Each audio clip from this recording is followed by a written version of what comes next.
Ultimately, I don't care where players are from.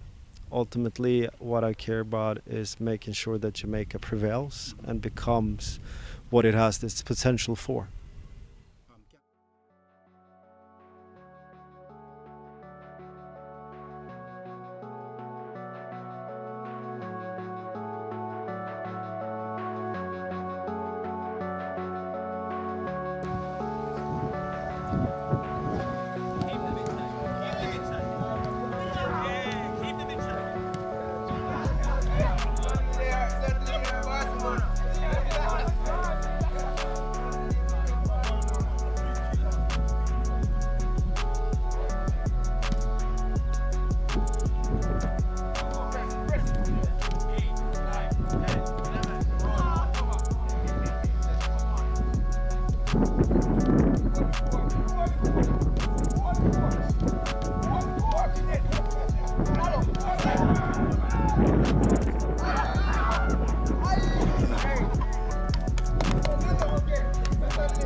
All right, people, so we are at the Captain Horsborough Centre.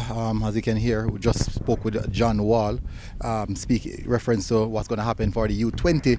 He's outlined his intent, clearly what he plans to do going forward from here, which is quite nice. Really refreshing to hear some of the stuff that he has planned, and some of the stuff spoke about off camera, so which is quite good. Anyways, get tuned in, people. We're going to keep you guys updated on the matter of the U20 qualifications. But we'll see how this one go, people. Stay tuned. Big up yourself.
here. Inside. Okay? Against your up. Out. Go inside. Okay? Then you can do a spin off behind. Okay? That's option number one. Or you do a 1, 2, 1, 2. Get it? Or if you can turn. Yeah? But never pull back winger because it's going to go straight back in. Okay? You want to progress either between, behind, or outside, but not back and forth. Okay?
And that is it, people, for the training. Hopefully you guys enjoyed the video. A lot of work put in January, put in a lot of work. Having assistant out there right now is Rudolph Austin. It's a pretty good look. All the players looking really sharp, as I would expect, because most of these players are currently training. Now, if not training, they're playing Premier League football, so I expected to see them looking this sharp. It's going to be interesting to see the players, the additions coming in, which is going to definitely complement or improve the squad, because there are other aspects in the team that we really need to iron out. Janual did allude to it some minutes ago, but definitely it's an interesting first day in the camp, in the U20 qualifiers camp. We'll see how this one progress. Big up on yourself, people. Hope you guys enjoy the video. Like, share, and subscribe if you feel like. Big up on yourself. MG Sports TV. We're out every time. Boom.